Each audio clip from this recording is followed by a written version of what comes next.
Gloria a Dios. Dios les bendiga. Le damos gracias al Señor por permitirnos estar aquí en su casa de adoración para considerar su palabra. En el día de hoy comenzamos un tema nuevo. O sea, nuevo para estudio, ¿verdad? Porque no es un tema nuevo. Un tema que ha sido desde siempre. Recursos ilimitados. Recursos limitados. Dios ilimitado. O sea, recursos con límite. Y Dios sin límites. ¿Cuáles son los límites de Dios? Acabamos de decir que no tiene límite. No hay límite. Por el contrario, Dios es omni en muchos sentidos, ¿verdad? Omnisciente, dice el hermano Pablo, omnipotente y omnipresente. Está en todo sitio, lo sabe todo y todo lo puede. Ese es el verdadero Dios. Todos los demás son facsímiles irrazonables. Son falsos dioses. Pero nosotros en algún momento llegamos a creer en esos otros dioses. Y de vez en cuando es probable que esos dioses quieran asomarse. Hacen, ¿estás ahí? Y de pronto nosotros pudiéramos dejarnos ser tentados. ¿Verdad? La tentación no es un problema, el problema es caer en la tentación. Ese es el pecado. Pues vamos a considerar la primera sesión en la mañana de hoy, cuando tu fe flaquea. Importante que entonces vayamos a ciertas definiciones. Allá en Hebreos 11, nosotros utilizamos un versículo bíblico que es el que por excelencia utilizamos para definir lo que es la fe. ¿Alguien que me pueda decir lo que es fe? Mira, no hemos repartido los micrófonos, pero si alguien me ayudara con eso. Están ahí al lado del monitor. ¿Alguien que me quiera decir lo que significa fe, hermana Margarita? Adelante. Amén. La fe. Amén. Gloria a Dios. ¿Es pues la fe? Así mismo es. Amén. Gracias, hermana Margarita. Pues eso es la fe. Y vamos en la sesión ya por título, cuando tu fe flaquea. Y la palabra flaquea, claro, uno piensa en flaquea y uno piensa en algo finito, pero la palabra flaquea viene del francés, flécher. ¿Lo dije bien? Vamos a imaginarnos que sí, porque yo no sé francés. Pues de ahí viene esa palabra, y lo que significa, y del francés, que viene también del latín. Y lo que significa la palabra en el original, o sea, de su origen, es doblegar o doblar, ceder. Y eso es lo que significa flaquear. Cuando nuestra confianza en Dios, cuando nuestra esperanza cede, cuando se doblega, cuando se dobla, cuando se tambalea también, ¿verdad? Cuando falla, cuando se jamaquea. En puertorriqueño, quizá en nuestro lenguaje, nuestra jerga jíbara, pudiera ser cuando nuestra fe está gulemba. Es guañangao. Una fe es guañangá. Eso puede ser, ¿verdad? Y yo no le voy a preguntar, porque yo podría concluir que todos en algún momento hemos sentido esguañangados en la fe. Como que el espíritu como que está ahí debilitado. No es lo físico, ¿verdad? Uno puede estar bien de fe y mal físicamente. El problema es cuando es al revés. El problema es cuando todas las cosas parecen estar bien desde la perspectiva del que nos observa, pero nosotros sentimos como que la cosa no anda bien. No estamos sintiendo esa conexión con el Señor. Pues vamos a hablar sobre eso en la mañana de hoy. Vamos a estar enfocando en un pasaje muy breve en Mateo 17, versículos del 14 al 20. Pero antes de ir ahí, quisiera, a grosso modo, presentarles cuáles van a ser los estudios que vamos a considerar. Vamos a considerar 6 estudios, 6 sesiones en este tema, cuando la fe flaquea durante el día de la mañana de hoy, cuando tus circunstancias no alcanzan, luego cuando tu entendimiento no es suficiente. ¿Cuándo es eso? Siempre nuestro entendimiento nunca es suficiente. Y cuando tus provisiones no son suficientes, cuando tus finanzas no alcanzan, y últimamente parece que eso cada día es más real, cuando tu confianza flaquea, es el último de estos estudios que vamos a estar considerando.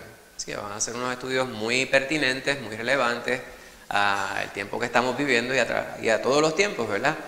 Así que yo les exhorto que se preparen con tiempo para los estudios, tomen tiempo para leer la palabra con detenimiento, para meditar en ella. Y no solamente para meditar en ella, sino siempre el consejo que le damos es que usted vea cómo es que esta palabra aplica a la vida. ¿De qué manera? Yo la puedo poner en práctica. Porque ¿de qué me sirve yo saberme de memoria, poder citar la palabra, pero no la veo realmente activa, viva en mi vida? Pues esa siempre es la recomendación. Por lo cual vamos a la idea central del estudio, que es una fe que mira a Jesús. Es una fe poderosa. Una fe que mira a Jesús. ¿Qué querrá decir el editor de esta porción? Una fe que mira a Jesús. Que está puesta en Jesús. Podemos tener fe en otras cosas. ¿Cómo en qué? Pues en lo material. ¿Me puedes dar un ejemplo? Bueno, la seguridad que da, uno puede tener fe de que tengo mi propia casa, de que tengo finanzas, ¿verdad? Lo material, lo necesario para vivir, y uno se siente uno seguro con eso. Pues exacto. la fe, muchas personas también le dan esa prioridad. Amén. Y la fe no está en Dios, sino en lo material. Como dice mi hermana Lorian, ¿verdad? Podemos poner nuestra fe en muchas cosas, confiar en muchas cosas y estar pensando que la cosa va bien, ¿verdad? Como aquel que destruyó su granero y hizo unos más grandes y le dijeron, ¿qué fue lo que le dijeron?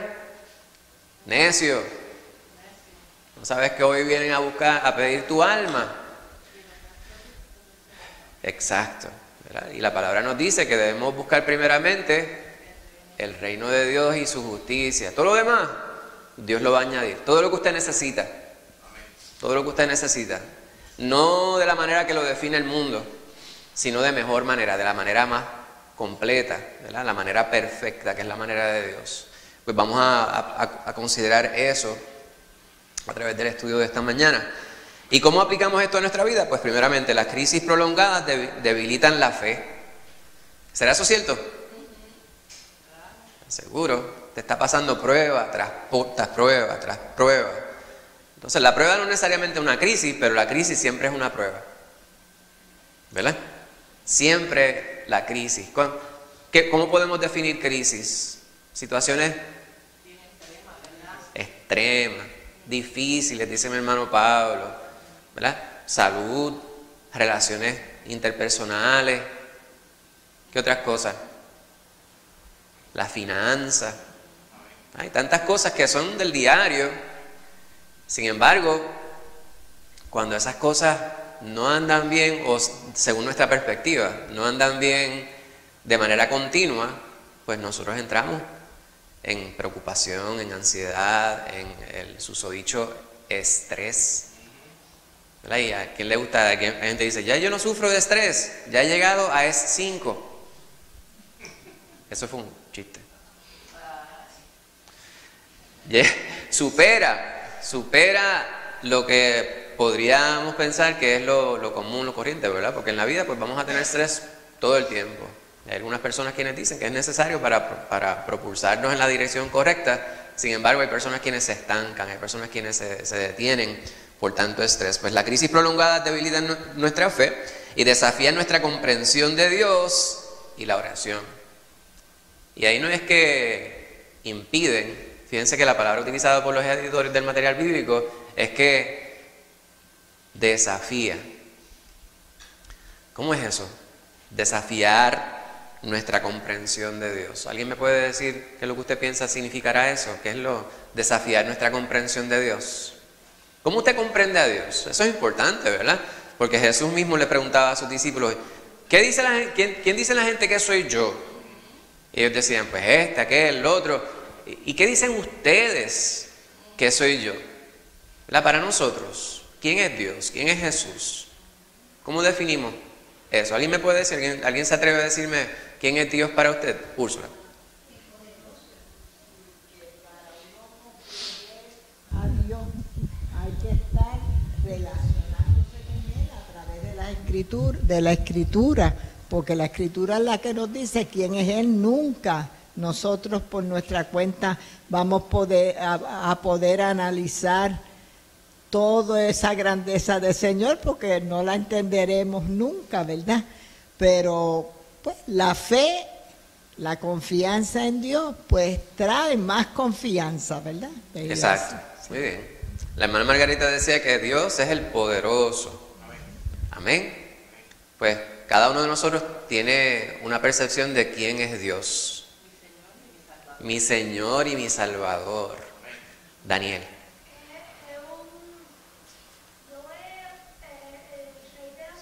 El Rey de los cielos, amén, y de la tierra y de nuestra vida, ¿verdad? Es bien importante eso que dice Daniel. De todo, amén. Bien importante, ¿verdad? Pues los niños nos pueden enseñar mucho. Pues las cosas pueden fallar, y cuando la cosa aparenta no estar bien, y cuando tenemos nosotros nada que dar, ahí es donde Jesús, como decimos aquí, apenas comienza, ahí se me queda un acento, ahí apenas comienza a obrar. Se me quedó una R ahí, me disculpan. Cuando nosotros ya hemos agotado nuestros recursos humanos, lo que nosotros podemos dar, ahí apenas Jesús ha comenzado. Tenemos que darle lugar al Señor. No hay que esperar uno estar en la quilla, como dicen por allí. No hay que esperar a estar en lo último para darle lugar al Señor. Nuestra oración siempre debe ser: Señor, quiero que tú estés en control. Quiero que seas tú el que dirijas mi vida. Quiero que seas tú el que acapares todo. Que no sean mis decisiones. Dame la capacitación para yo poder avanzar en el mundo, avanzar en la vida, avanzar en mi familia. Pero que no sea yo quien dirija. Que yo sepa seguir tus pasos día tras día. Que sea el Señor el que nos mueva a hacer lo que es correcto, lo que es apropiado y lo que es su voluntad. Bien importante, porque aún así, aún nuestro Señor Jesucristo, siendo Dios, esa fue su oración. No sea mi voluntad, sino la tuya. Debe ser así. No es yo declaro tal cosa o esto, aquello y lo otro. Es que sea tu voluntad en mi vida.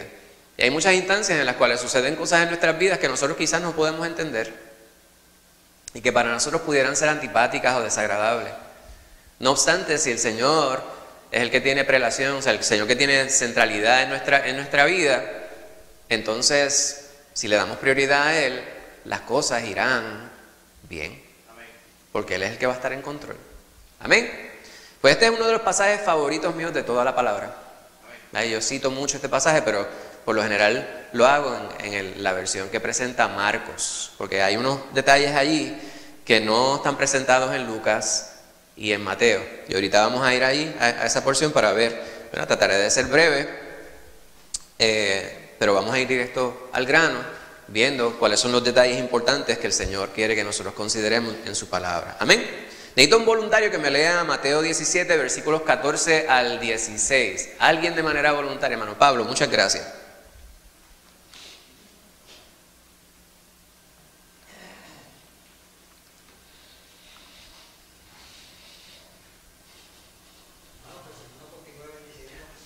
Amén. Dice la palabra del Señor. Jesús sana a un muchacho lunático. Dice, cuando llegaron al gentío, vino a él un hombre que se arrodilló delante de él, diciendo: Señor, ten misericordia de mi hijo, que es lunático y padece de muchísimos, pero porque muchas veces cae al fuego y muchas veces en el agua. Y lo he traído a tus discípulos, pero no le han podido sanar. Respondiendo Hasta ahí, hermanito, hasta ahí. Hasta el versículo 16. Gracias, hermano Pablo. Pues vemos nosotros aquí el contexto. Antes de esto, leemos nosotros en la palabra la transfiguración. Esa porción que está el Señor y tiene 3 de sus discípulos con Él, se presentan allá 2 personajes que conocemos de la palabra. ¿Quiénes son esos 2 personajes?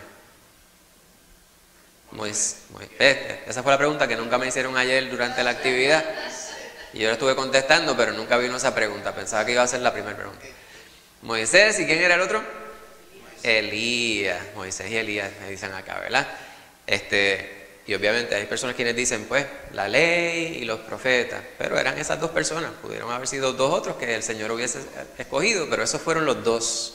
¿Verdad? Hay personas quienes hacen una interpretación y dicen que pudieran ser esos los 2 que aparecerían posteriormente allá en Apocalipsis. Sin embargo, circunscribiéndonos a lo que dice la palabra, eso es lo que dice. Estaban ellos 2 ahí y el Señor fue transfigurado. Y allá Pedro le dijo, vamos a quedarnos acá arriba, hacer una... pero cuando bajaron, esto fue con lo que se encontraron, ¿verdad? Se encontraron con muchas personas y entre ellos estaba este padre. Dice aquí la palabra cuyo hijo era lunático. ¿Por qué? Porque las palabras que utilizó el padre, no sé cuál es la palabra en el original que utilizó, pero se traduce a lunático. Hay personas que en este tiempo dicen, pues quizás tenía algún padecimiento mental o podía ser neurológico. Alguna gente dice, puede haber sido epilepsia. Lo que era algo que el padre pues tenía una palabra para comunicarlo. El resultado de lo que debía el padre. A veces nosotros vemos las cosas y decimos, yo no sé lo que es, pero basado en el resultado, especulo, ¿verdad? O concluyo, o pienso que pudiera ser esto. ¿Verdad? Y nosotros tenemos una prognosis de lo que pudiera ser. Nosotros vemos las cosas y basado en lo que nosotros vemos, pudiéramos llegar a ciertas conclusiones. Lo importante es que veíamos que el resultado de la condición de este joven le llevaba a hacer algo que no era normal. De hecho, era detrimental para su salud física y para los que le rodeaban. Y este tipo de personas siempre son mal vistos en la sociedad, incluso por personas quienes se llaman piadosas. Las personas quienes están con distintos padecimientos, hay muchas personas quienes le sacan el cuerpo. Y ciertamente es una carga para la familia, ¿verdad? Para aquellos quienes le aman. No es que la familia no le ame, ¿verdad? La palabra carga es un poquito antipática. Sin embargo, sabemos a lo que me refiero, ¿verdad? Es algo difícil de sobrellevar. Pues este padre, quien ama a su hijo, busca ayuda para él. Esa es la situación que se nos presenta. Había mucha gente allí y este varón se arrodilla delante del Señor. ¿Por qué arrodillarse delante del Señor? ¿Qué significa el arrodillarse? ¿Cuándo se arrodillan las personas? Manaíta, usted iba a decir algo. En obediencia. En súplica, dice la hermana Angie. ¿En qué? En reverencia, ¿verdad? Y es una posición humillada, ¿verdad? En humillación, en sometimiento, en sujeción, ¿verdad? Ponerse por debajo de aquel ante quien se arrodilla, hermana Margarita. Su autoridad. Reconociendo su autoridad. Pues todo eso que ustedes mencionan, ¿verdad? Son muy propios. Pero recuerden que la manera que nosotros pensamos cuando miramos la palabra, no solamente estamos viendo lo que se nos dice, sino también es bien importante ver lo que no se nos dice. A tono con el contexto, por supuesto, ¿verdad? Porque no todo lo que nosotros decimos respecto a lo que no está dicho necesariamente es válido. ¿Eso tiene sentido? ¿Verdad? Yo voy a aceptar lo que usted me dice respecto a la palabra, siempre y cuando lo que usted me dice respecto a la palabra tiene sentido dentro del contexto mayor que se nos está presentando. Pues cuando yo miro esta porción, yo no veo solamente lo que se me dice respecto a la posición o la actitud del padre que lleva allí con su hijo a Jesús, ¿verdad? Este asunto de arrodillarse, a mí también me habla sobre otras personas quienes se arrodillan y las instancias en las cuales nosotros nos arrodillamos y no necesariamente es ante Jesús. Hay otras situaciones en las cuales nos arrodillamos y las personas se arrodillan y los creyentes no estamos exentos de ello. Se arrodillan ante aquello que no merece que nosotros nos arrodillemos. ¿Ante qué Dios nos dice que no nos debemos arrodillar? Ante imágenes, ¿verdad? Nosotros no debemos adorar imágenes, o sea, falsos dioses. ¿Y ante qué otras cosas? Ante los ídolos, ¿verdad? Y este padre pudo haberse arrodillado ante otra cosa, pero se arrodilló ante Jesús. Se pudo haber subyugado, ¿por qué? Un poquito más a tono con el contexto. ¿Cuál era el padecimiento de este joven? Él decía que era lunático. Una condición, pudo haber sido neurológica, psicológica, lo que fuera, hormonal, pudo haber estado endemoniado, pero el padre no se dejó subyugar por la situación, por la circunstancia, sino que se arrodilló ante el Señor. Y hay instancias en las cuales nosotros pudiéramos vivir arrodillados ante nuestra circunstancia, hermano, la que sea. Usted puntualice, ¿verdad? Escriba lo que usted define ser su situación. Y hay instancias en las cuales nosotros nos arrodillamos ante eso. Y el Señor nos manda a que confiemos en Él. Porque Él nos asegura que en este mundo tendremos aflicción. O sea, yo en ningún sitio de la palabra he leído, y si usted lo encuentra, por favor me dice dónde está. Ningún sitio me dice, declara que todo está bien, porque así lo digo yo.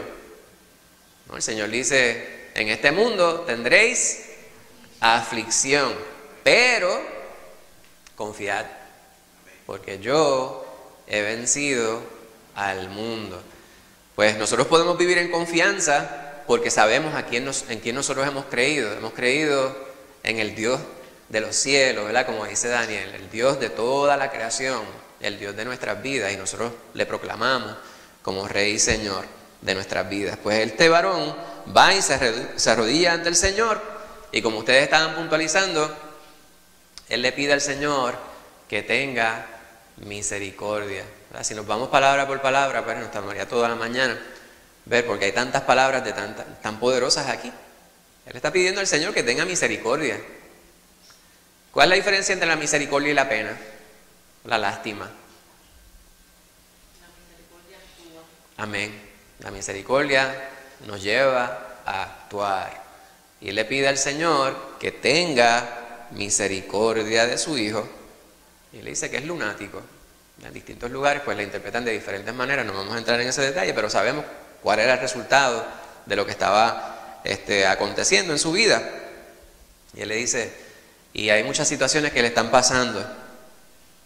Y le explica todo lo que es el desenlace, ¿verdad? El resultado de su condición. Pero subraya algo importante, que pudiéramos verlo de diferentes maneras. Puede ser una observación, puede ser una consideración, puede ser una queja. ¿Cuántos de aquí son cristianos? ¿Cuántos de ustedes son cristianos? Como 5. No todo el mundo levantó la mano. Mira, Daniel levantó las 2 manos y los pies. Pues todos los que estamos aquí somos cristianos. Yo voy a confiar en que eso es así. El ser cristiano implica, o sea, el que nosotros llevemos ese nombre, implica varias cosas. Muchas de ellas importantes, algunas no tan importantes.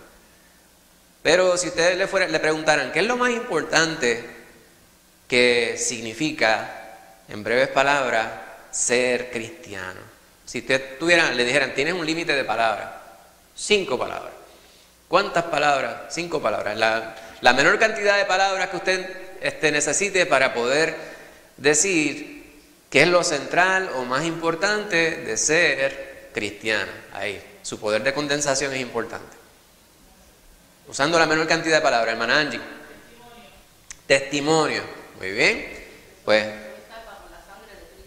soy salva por la sangre de Cristo. ¿Está bien? 7. Está bien, pues 7 palabras. Daniel.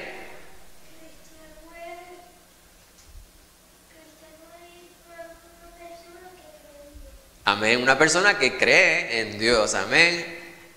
¿Celia había levantado la mano? ¿Tú habías levantado la mano? Ah, Úrsula había levantado la mano. Sí, estaba viendo así por mi visión periferal. Cuando Jesús es nuestro líder, amén, pues eso es bien importante. redimido, somos redimidos, ¿verdad? Por Jesús. Pues el ser cristiano es eso, y nuestra vida debe hablar sobre eso. Y obviamente hay tantas cosas que están atadas a eso que ustedes acaban de decir. Confiamos en el Señor. ¿Verdad? Cuando Daniel dice creemos en Dios, es que nosotros creemos que Él puede solucionar todos nuestros problemas, que Él está para apoyarnos, que Él nos ama. Pues la queja, que podemos leerlo de esa manera, ¿verdad? Las distintas compañías tienen una sección, obviamente cuando es manufactura, de control de calidad, quality control, como decimos en castellano, y se aseguran de que las cosas que se están haciendo pues, sean conformes a los estándares, ¿verdad?, determinados por la empresa o a veces por las distintas leyes. Pues usted compra una blusa, usted compra algo y por algún sitio dice inspeccionado y tiene un número, inspector tal número. Pues en nuestra vida, ¿cuál será el control de calidad?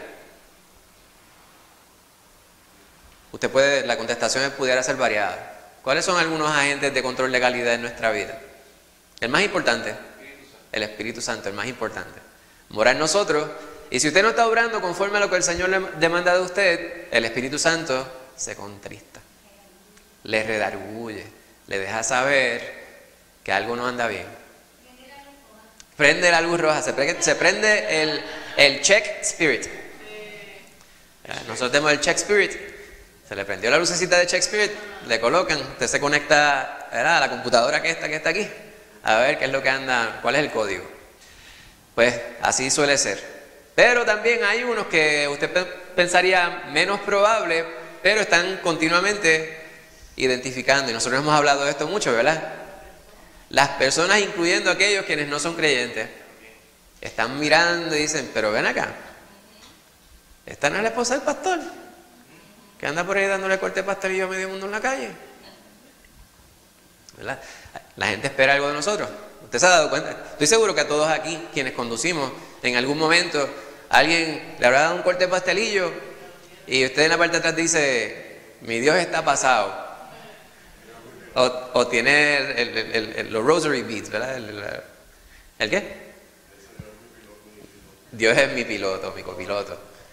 Pues ese es el detalle. Pues aquí este varón le dice al Señor, yo lo llevé a tus discípulos, ¿verdad? Pero no la han podido sanar. Ahí hay como una queja, ¿verdad?, implícita en lo que estaba ahí. Pues vamos a ver qué cosas nosotros aprendemos. 2 puntos que quiero que consideremos, ya los hemos considerado, ¿verdad? Pues el Padre reconoce la gravedad del sufrimiento de su Hijo. Vemos que ese es el contexto y se acerca a Jesús sometidamente, con humildad. Él llega bajito. La gente que llega por aquí en nuestro país, lamentablemente, él no declaró. Aquí en Puerto Rico nosotros estamos acostumbrados a muchas comodidades, a vivir una abundancia que no se reconoce. Y hemos llegado al punto de a veces pensar que podemos reclamar tantas cosas. Y la gente, en vez de dar sugerencias, en vez de dar recomendaciones, siempre están exigiendo más. Y nos lleva a una vida de vanidad, una actitud vanidosa, altanera, soberbia, ¿verdad?, una actitud necia realmente. Pues este varón no llegó así, él llegó bajito, mira, bajito. Pues vemos nosotros que el ser humano en general vive en una condición similar. Por bien que las personas piensen que están andando o que estén viviendo, viven una condición de necesidad. Particularmente aquellos quienes no han conocido a Cristo Jesús, toda la humanidad. Y si nos basamos en nuestros recursos, si nosotros nos basamos en lo que nosotros tenemos o podemos nosotros hacer, nuestra capacidad para poder hacer que las cosas sucedan, estamos tristemente sin esperanza. Porque si esperamos en lo que nosotros podemos hacer, en nuestra capacidad, va a ser muy limitado lo que nosotros logremos. con el Señor es que nosotros podemos, ¿verdad? Y los discípulos intentaron ayudar, sin embargo ellos no pudieron. Y ese segundo punto que aparece ahí me parece que es bien importante, ¿verdad? Que se pudiera mal entender. Lo voy a leer. Dice: la cercanía con Jesús no garantiza poder espiritual si falta fe y dependencia. La cercanía con Jesús, no estamos hablando de una proximidad física, estamos hablando de una relación, ¿verdad? En Puerto Rico es bien común decir: él va a la iglesia, como si eso fuera lo que define a la persona.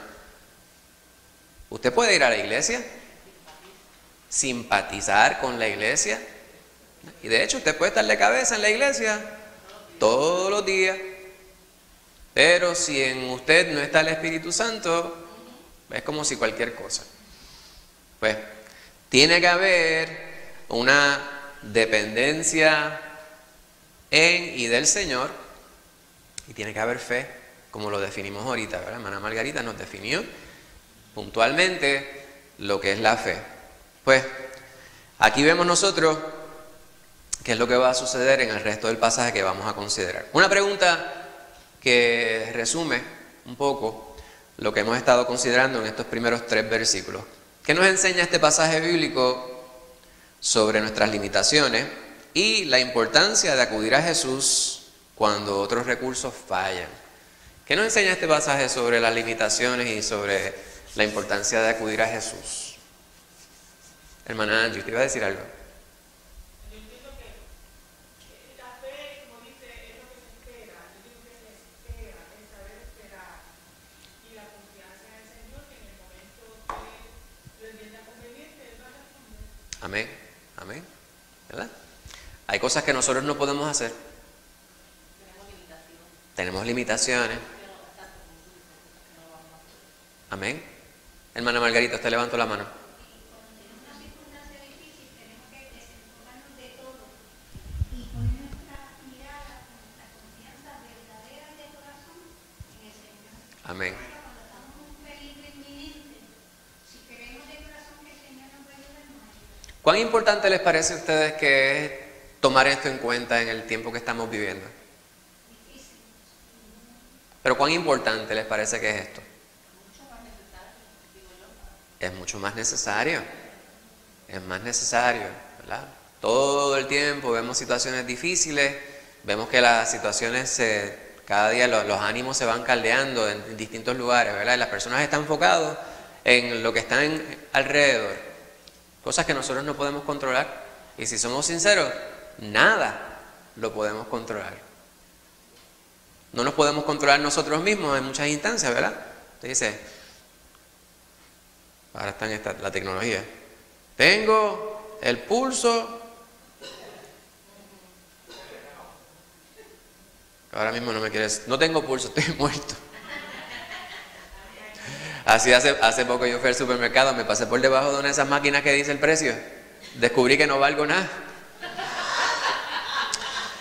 51, ¿verdad? El pulso lo tengo en 51. Yo podría subirlo o bajarlo dependiendo de lo que uno hace, ¿verdad?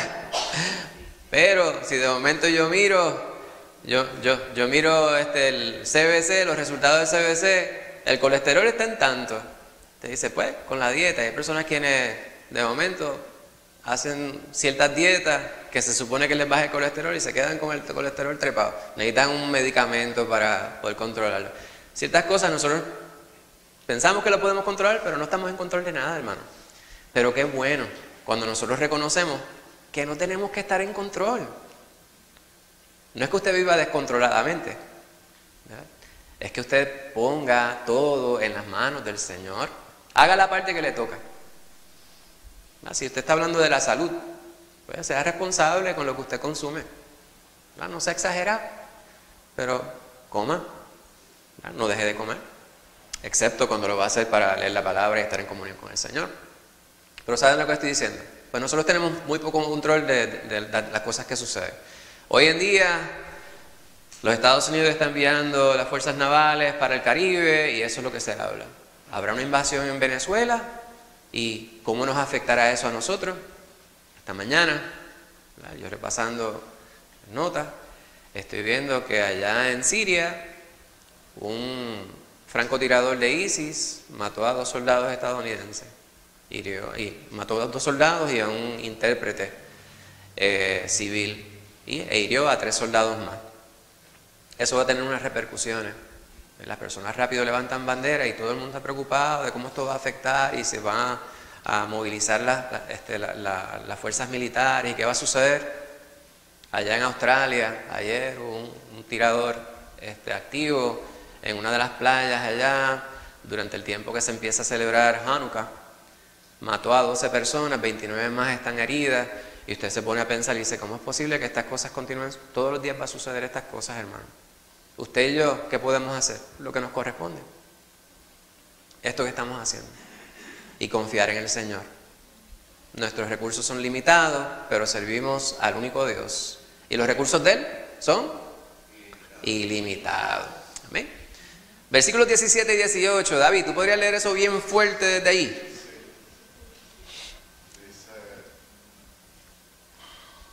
Respondiendo Jesús dijo: oh generación incrédula y perversa, ¿hasta cuándo he de estar con vosotros? ¿Hasta cuándo os he de soportar? Traédmelo acá. Y respondió Jesús al demonio, reprendió Jesús al demonio, el cual salió del muchacho, y quedó sano desde aquella hora. Amén. Ahora, en esta parte del contexto, se nos dice cuál era el padecimiento. Lunático, epilepsia. Aquí dice que había un demonio en el varón. Estaba endemoniado. Puerto Rico dice, fulano de tal, está endemoniado. Pero cuando lo utilizamos en la jerga puertorriqueña, no significa lo que significa. Estaba enfogonado, ¿verdad? Como el fogón, en candela, prendido en candela. Bien molesto, ¿verdad? Extremadamente corajiento. Estaba irritado, ¿verdad? No porque se comió algo y le cayó mal.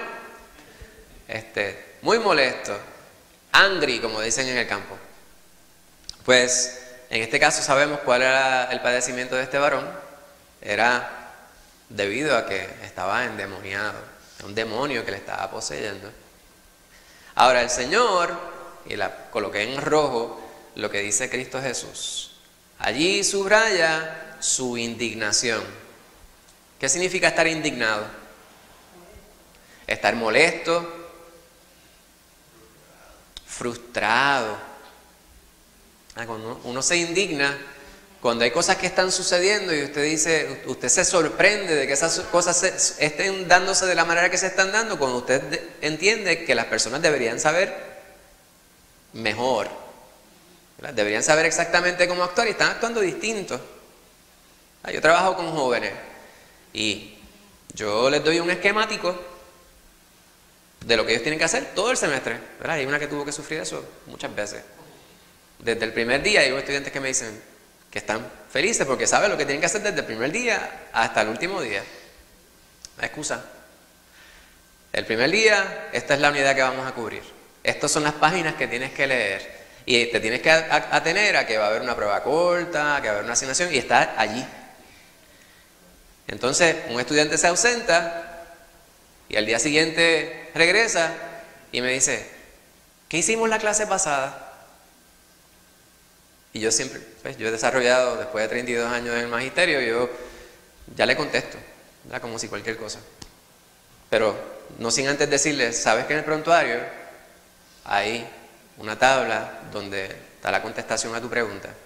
Y desde el primer día tú sabes lo que vamos a hacer, si Dios lo permite, el último día de clase. Está allí. Tienes que saber. Pues eso a mí me resulta indignante. Cuando hay unas expectativas, y ahí vamos a esta palabra de nuevo. Hay unas expectativas que nosotros tenemos. Yo tengo una expectativa de ustedes. Y ustedes tienen una expectativa respecto a mí. Tenemos expectativas y eso no es algo malo, por el contrario. Hay ciertas expectativas que son bien fundadas o bien fundamentadas, debo decir. Hay otras que son infundadas, hay otras que no son correctas, ¿verdad? Hay algunas que son injustas. Esperar que alguien haga algo, ¿verdad? Y esperar que Daniel pueda comportarse como un hombre de 30 años, pues es una expectativa exagerada. Porque Daniel lo que tiene son 18 años todavía nada más. Pues cuando el Señor mira lo que está sucediendo, Él se indigna. Y Él presenta bien puntual su prognosis. Él dice que es una generación y tiene dos palabras para ello, por lo menos en nuestra traducción. La primera de ellas es la palabra incrédula. ¿Qué significa? Que no cree. ¿Cómo es eso? Que no, imagínese que usted le diga que usted es incrédulo. ¿Usted se sentiría ofendido? ¿Usted se sentiría preocupado? Usted es incrédulo. No me tiene que contestar. Solamente piénselo. Porque esta es una pregunta difícil. Es una pregunta bien difícil. Esta es una pregunta que yo formulo mucho y tal vez se la he hecho a ustedes anteriormente. ¿Usted es prejuiciado? Esa palabra tiene una connotación negativa. Usted quizá dice, no, yo no soy prejuiciado. Hay una compañero, hace muchos años atrás, que esta anécdota de hace como 25 años atrás, eran de Cuba, ¿verdad? Entonces, estamos en una conversación y allá están hablando sobre el racismo en Cuba. Entonces, la mamá de este compañero era una señora bien avanzada en edad. Ella decía, en mi casa no éramos racistas. Por el contrario, todos los empleados que teníamos en la casa trabajando para nosotros, todos eran negros. Entonces había algo implícito allí, ¿verdad? No sé si usted entendió, ¿verdad?, cuál era la ironía dentro de ello. Pues hay ciertas cosas que se definen basado en el acto de la persona. Cuando yo pregunto si la persona es prejuiciada y usted me dice, no, yo no soy prejuiciado, y yo digo, ¿qué usted piensa de una persona así, así, así? Usted quizá no lo verbaliza o no actúa negativamente respecto a ello, pero si nosotros tenemos ciertas impresiones, por ejemplo, no le voy a preguntar cuáles son, pero usted ve una persona tatuada, hay tatuajes y hay tatuajes. Hay personas que te dicen, hay tatuajes que son estéticamente agradables, pero hay personas quienes se ponen tatuajes en el cuello, hay personas quienes se ponen tatuajes en el rostro, hay personas quienes se cubren completamente de tatuajes, y hay personas que dicen, sí, pero esos asuntos culturales y podemos ir a la historia, lo que sea. Eso está muy bien, yo no voy a entrar en ese detalle, no lo voy a juzgar. Lo que pregunto yo es, ¿usted tiene una impresión positiva o negativa respecto a ello? La contestación va a ser sí o no. Por lo general sí. Aun cuando sea indiferente, tiene usted una impresión. Y eso quiere decir que usted va a ser definido como alguien que es prejuiciado. Pues incrédulo, en el contexto de lo que estamos leyendo, es aquel, ustedes me acaban de decir, que no cree. Pero usted dice, pero yo creo en Cristo Jesús para salvación, he creído en Él. Yo soy hija de Dios, soy hijo de Dios. Pero hay ciertos aspectos de nuestra vida que tenemos que evaluar, en los cuales creemos más. Y otros, si somos bien sinceros, no somos capaces, o se nos imposibilita, o se nos hace difícil creer. Eso tenemos que lidiar con ello cada uno de nosotros de manera individual, hermano. Yo no estoy presentando algo, un juicio valorativo respecto a su fe, pero tenemos que reconocer que la fe de mi hermana Eileen para ciertas cosas va a ser mayor que mi fe para quizás lo mismo, y viceversa tal vez.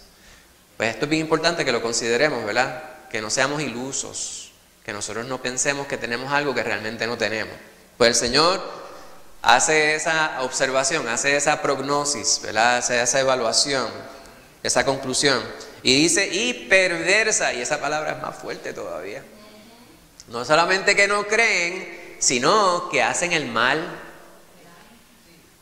No creen y hacen el mal. Y muchas veces el no creer lleva a la gente a hacer el mal. Y por lo general, quien hace el mal, no cree. Y hace una pregunta, y esa pregunta es retórica, presumo yo. Y puede verse incluso folclórica, ¿verdad? La pregunta es, ¿hasta cuándo voy a estar con ustedes? Y la generación que no cree, aunque Él esté presente, no le tiene. Pero Él se hace evidente, no obstante, va a llegar el momento que no va a estar. Sin embargo, también esta agüita le cae a los que dicen que son creyentes, o a los que realmente lo son. A usted y a mí todavía. Estas palabras reverberan hasta el 2025 y tocan nuestra vida. El Señor me pregunta a mí, James, ¿hasta cuándo voy a estar contigo? Yo puedo decir hasta siempre, ¿no? Por siempre. No obstante, tengo que ver y afinar realmente lo que significa la pregunta en lo específico. Aspectos de mi vida donde tal vez yo no le he dado lugar absoluto al Señor. Y ahí Él me pregunta, ¿por qué? ¿Por qué no puedes creer? ¿Hasta cuándo yo tengo que repetirte que yo soy suficiente? Yo estoy traduciendo lo que el Señor dice para mi vida, según lo desprendo de la palabra que acaba de leer mi hijo. Entonces dice, ¿hasta cuándo los voy a soportar? Para el puertorriqueño esta palabra tiene una connotación fuerte, ¿verdad? Se puede traducir como tolerar, pero sostener es la otra traducción. Y ambas son válidas, porque el Señor ha sido paciente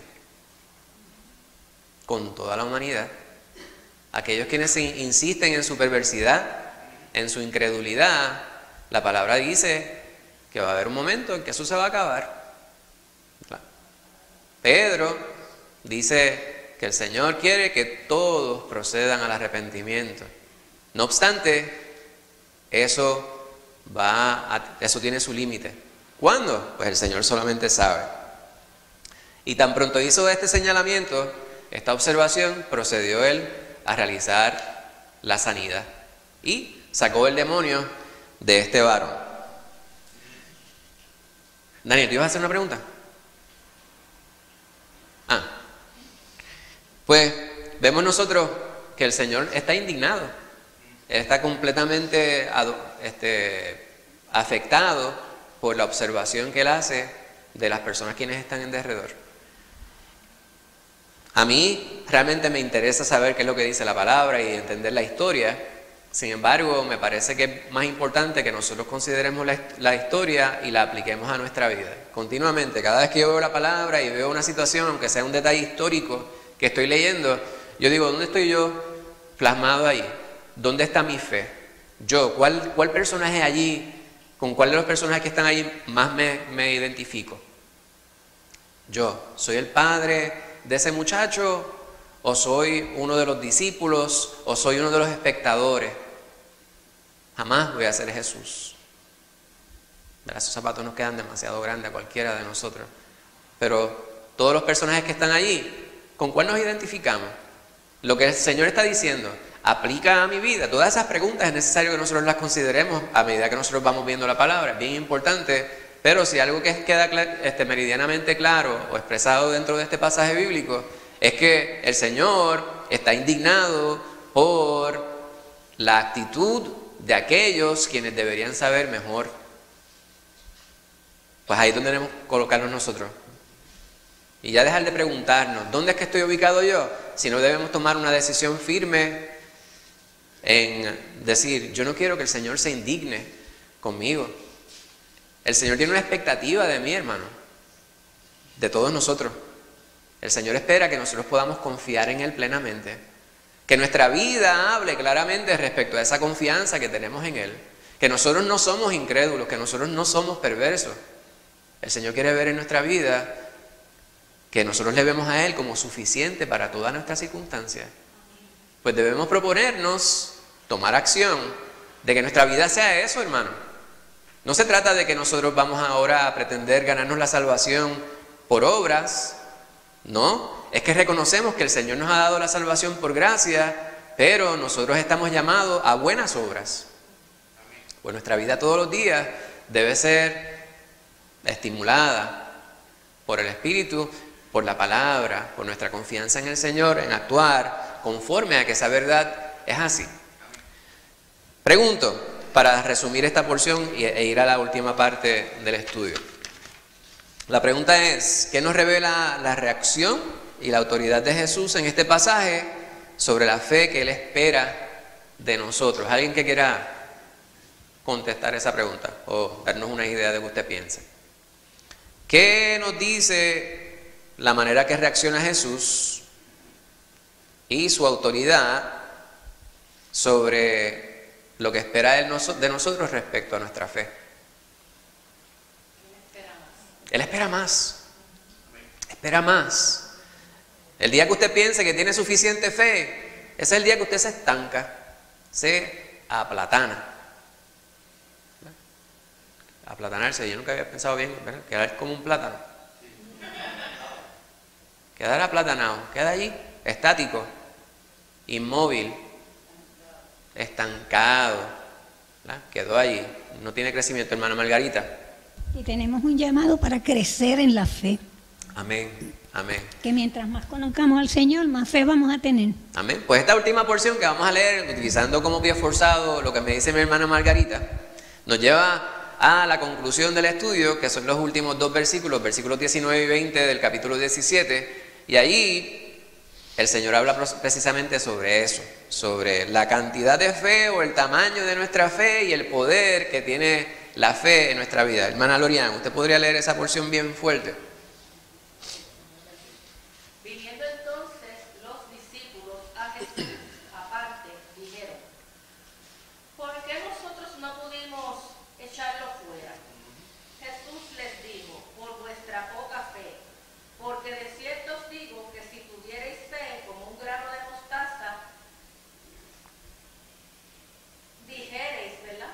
No veo bien. Diréis a este monte: pásate de aquí a allá, y se pasará, y nada os será imposible. Amén.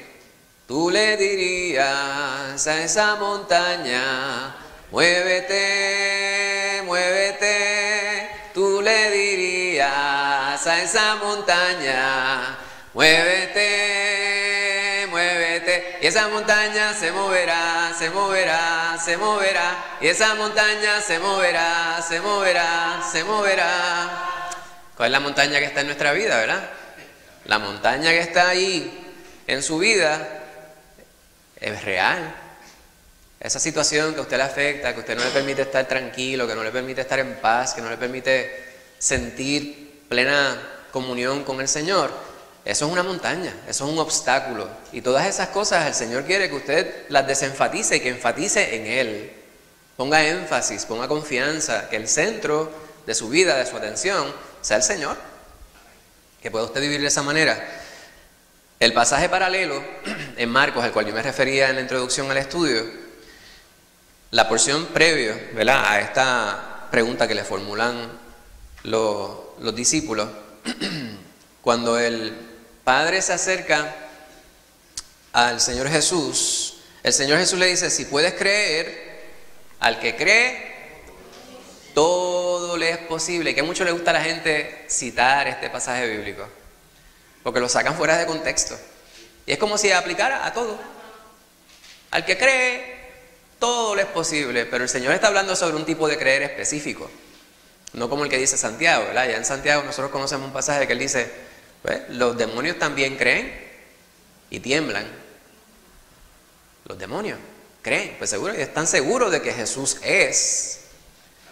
Pero eso no les sirve a ellos de nada. Nosotros quienes creemos, confiamos en el Señor de la manera que Él quiere que confiemos en Él. Sabemos que Jesús es el Hijo de Dios y que Jesús es Dios y que el Espíritu Santo es Dios.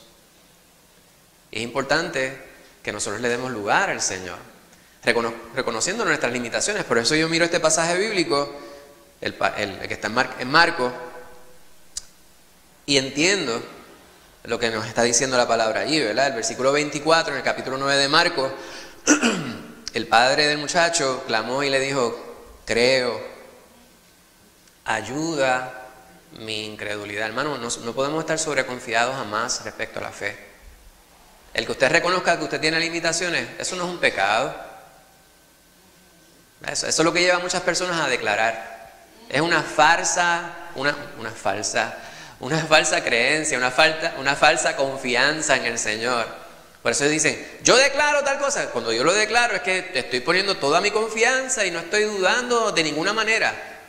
No, el Señor nos manda a que creamos en su poder, pero el que nosotros aceptemos su soberanía también nos lleva a entender que Él no tiene que obrar conforme a lo que nosotros estamos pidiendo de la manera que nosotros queremos. Eso tiene sentido, ¿verdad? Pues es importante que obremos así. Por eso es que el Padre contesta sabiamente, le dice, creo, ayuda a mi incredulidad. Hermano Pablo, ¿usted iba a decir algo? Que el Señor les había dado a ellos poder para curar personas enfermos y de todas. Ellos habían traído y habían ido por muchos sitios y habían sanado gente, pero en esta ocasión ellos le faltaban. Y sin ver cómo poder hablar. Así mismo es, así mismo es. Pues Él le explica, le dice, mira, por su poca fe.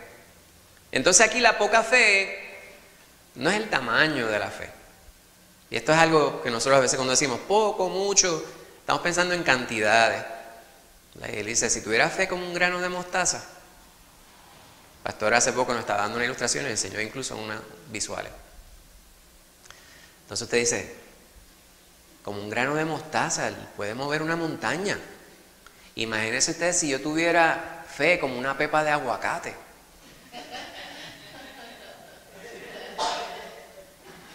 La fe no se puede medir en dimensiones físicas, hermano. Es suficiente con que usted sepa que Jesús obra en su vida. ¿Y cómo usted puede tener certeza de esto, hermano? Yo le digo sencillamente, recuerde todo o algo de lo que Jesús ha hecho en tu vida. Tan pronto usted recuerda, trae algo a la memoria de una cosa que el Señor ha hecho en tu vida y de lo cual tú estás seguro que ha sido una parte de la obra de Dios en ti, muchas otras continuarán saliendo a la superficie y usted va a pensar en ello. El Señor obró en mi vida de esta manera y Él hizo esto, hizo aquello, hizo lo otro. La lista aquella que estábamos hablando de las cosas que Dios ha hecho en nuestra vida y por las cuales tenemos que estar agradecidos, hermano, pues es una lista paralela a esto a lo que yo estoy hablando. Y todas esas cosas le ayudan a usted a saber que usted puede confiar en el Señor, no importa cuál sea la circunstancia. Que aun cuando el Señor no conteste su petición conforme al deseo que usted tiene en su corazón, el Señor está contestando. Porque el Señor le ama, hermano. ¿Cómo yo sé que Dios me ama? Pues porque dio a su único hijo para morir por mí. Yo no daría a mi hijo por nadie. Nadie. Yo moriría por mis hijos, pero yo no entregaría a ninguno de mis hijos a morir por ninguna persona por más que yo le ame. Y eso no quiere decir que yo no amo.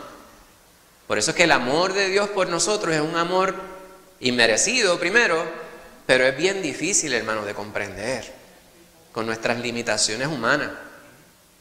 Pues el Señor dice, si tu fe fuera, por pequeña que fuera, pero fuera fe, si tuvieras fe, entonces podrías obrar. Si nosotros tenemos fe, el Señor va a manifestarse no solamente en nuestras vidas, sino a manifestarse a través de nuestras vidas, por medio de nuestra vida.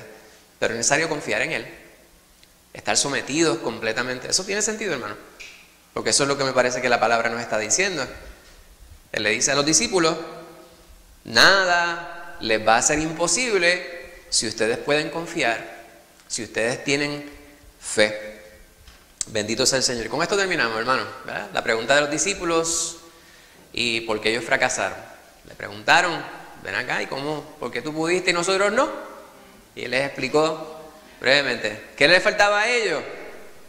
Fe. Fe. Dice que cuando Él fue a su pueblo natal en una ocasión que visitó, allí no pudo hacer muchos milagros. ¿Por qué? Por la falta de fe que había allí.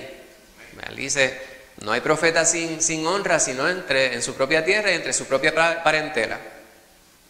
Allí faltaba fe y no pudo obrar de la manera que Él quería.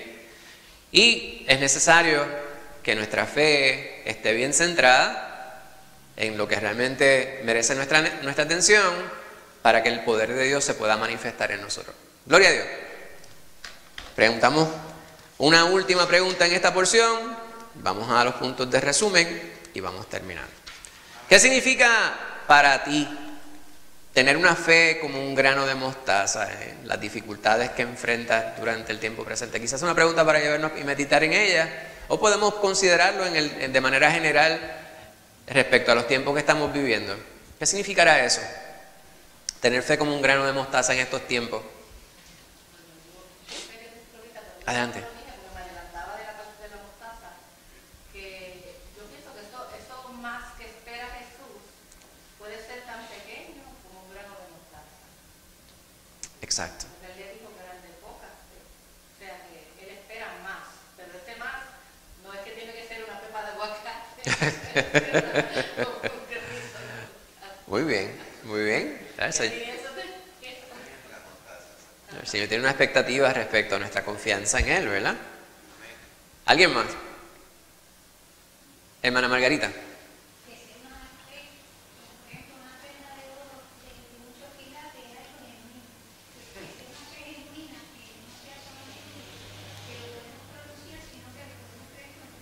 Amén, amén. Y con esto, correcto. La convicción. Amén. Por eso debemos estar continuamente buscando estar en comunión con Él, ¿verdad? A través de la palabra. La palabra nos dice Pablo, la fe es por el oír y el oír por la palabra de Dios. Mientras más estemos compenetrados en el Señor, con el Señor a través de su palabra, más podemos nosotros tener las palabras que Él quiere que tengamos para poder comunicarnos con Él y entender lo que Él quiere comunicar a nuestras vidas, hermano. Es bien importante. Y en una fe es algo que no vemos.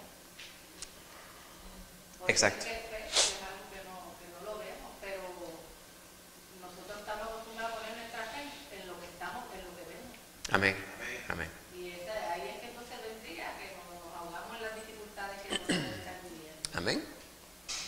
Margarita.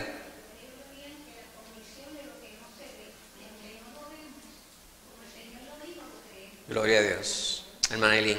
Yo pienso que como se compara con el grano, que primero se espera que produzca, que crezca, y pues así pues debe ser la fe, Amén. que se vaya enriqueciendo, Amén. progresando. Amén. Gloria. ¿Alguien más quería comentar? Úrsula.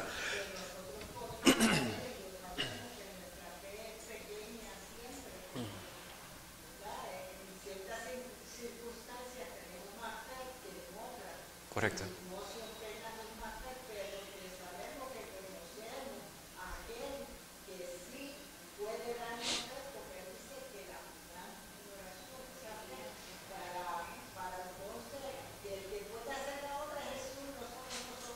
Amén.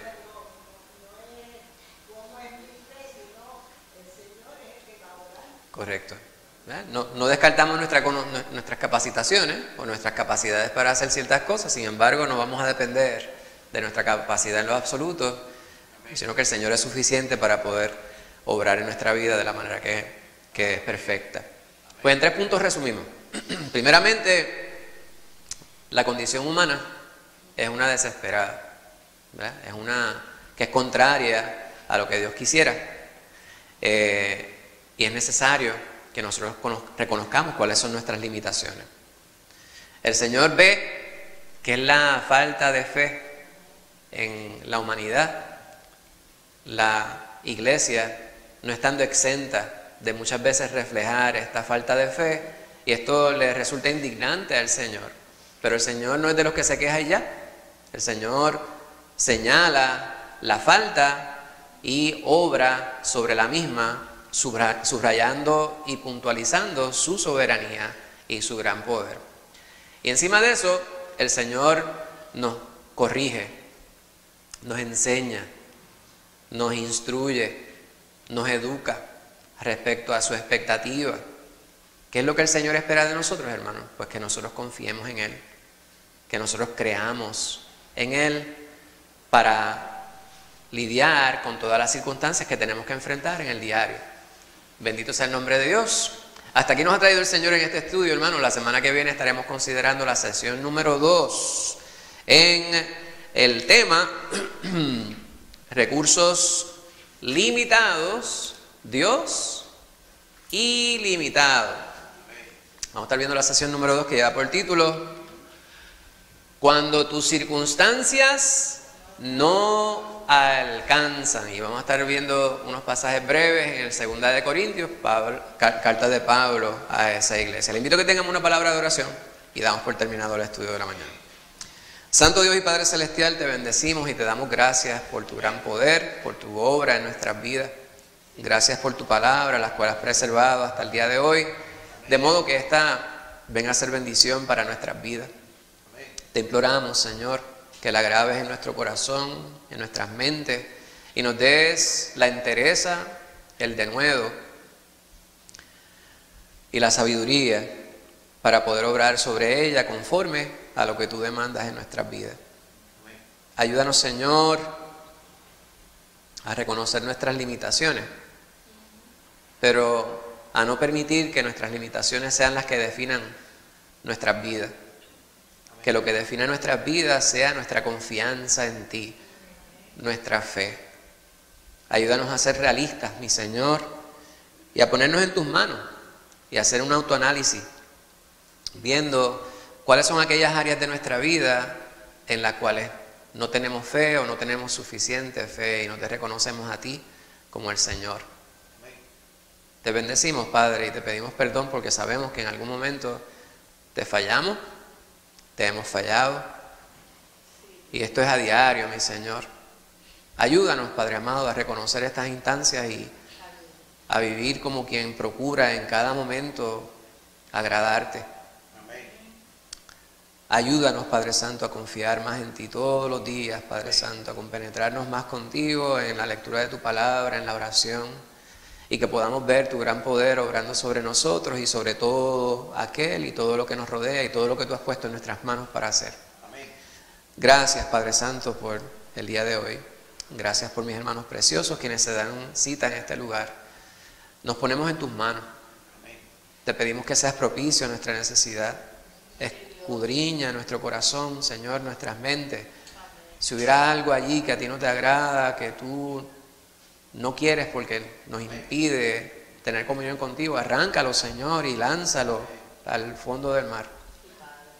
Te pedimos por quienes no están con nosotros hoy, pudieran estar afectados de salud, hermano Héctor, Padre Santo, y familia, por Lisa, mi Señor, sé con ella, Padre Santo, ayúdala a recuperarse de este catarro que le ha dado de momento. Te pedimos también, Padre Santo, por la hermana Nilda, que va tiempo que no la vemos, y aquellos otros, Padre Santo, que tal vez no menciono, pero no están con nosotros y deberían estarlo. Sé propicio a sus necesidades. Te pido en especial por David. Bendícelo, mi Señor. Bendice a Jean-Marie, bendice a Dieguito. Sé con ellos, Padre Santo. Dirígelos siempre hacia todo bien. Mira los planes, Padre Santo, que pudieran ellos tener. Dirígelos. Sé tú, Padre Santo, tomando control y dirigiendo en todo. Te damos gracias, mi Señor. Ahora te imploramos que tú te quedes con nosotros en lo que resta de culto. Creemos que tu palabra nos dice, o lo que tu palabra nos dice, que donde haya 2 o 3 reunidos en tu nombre, ahí estarás tú. Hazte evidente, Padre Santo, en este lugar. Bendice a nuestro pastor. Mira la palabra que tú has puesto en su corazón. Ayúdalo, Padre Santo, a presentarla de manera íntegra. Que nosotros podamos estar atentos, Padre Santo, que no nos durmamos, ¿verdad?, pensando en otras cosas, sino que estemos pendientes a tu voz mediante tu mensajero y podamos nosotros estar completamente conscientes de que tú hablas directamente a nuestras vidas. Te pedimos esto en el nombre de Jesús. Amén.